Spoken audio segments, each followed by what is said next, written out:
बिस्मिल्लाहिर्रहमानिर्रहीम अस्सलाम वालेकुम। Daily use English sentences with Urdu and Hindi translation जिनकी हम आज प्रैक्टिस करेंगे। तो चलिए वीडियो को स्टार्ट करते हैं। अगर आप चैनल पर नए हैं तो लाइक शेयर कमेंट और सब्सक्राइब करें और अपनी बहन को जरूर सपोर्ट करें, ठीक है।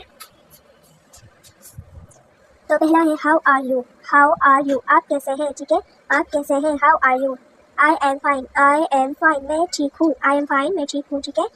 तो आगे से ये जवाब आता है कि मैं ठीक हूँ, ठीक है। Please forgive me, please forgive me, forgive mean से माफ़ करना, ठीक है। तो मेहरबानी करके मुझे माफ़ कीजिए, ठीक है। प्लीज़ माफ़ कीजिए। Where are you going, question mark लगेगा। वेयर मीन से कहाँ, आर यू गोइंग जा रहे हो, ठीक है। आप कहाँ जा रहे हैं। वेयर आर यू गोइंग, आप कहाँ जा रहे हैं। Who will do it, who will do it, do mean से करना, ठीक है। हु मीन से कौन, ऐसा कौन करेगा, मीन से फ्यूचर में जा रहे हैं तो विल लगेगा, ठीक है। Who will do it. I have a mobile, I have a mobile, अल्हम्दुलिल्लाह। आई हैव अ मोबाइल, मेरे पास एक मोबाइल है। आपके पास जो भी है मीन से आप वो लगा सकते हैं, ठीक है। आई have a mobile. You will remind me, remind me से याद दिलाना, ठीक है। याद दिलाना, क्या आप मुझे याद दिला देंगे।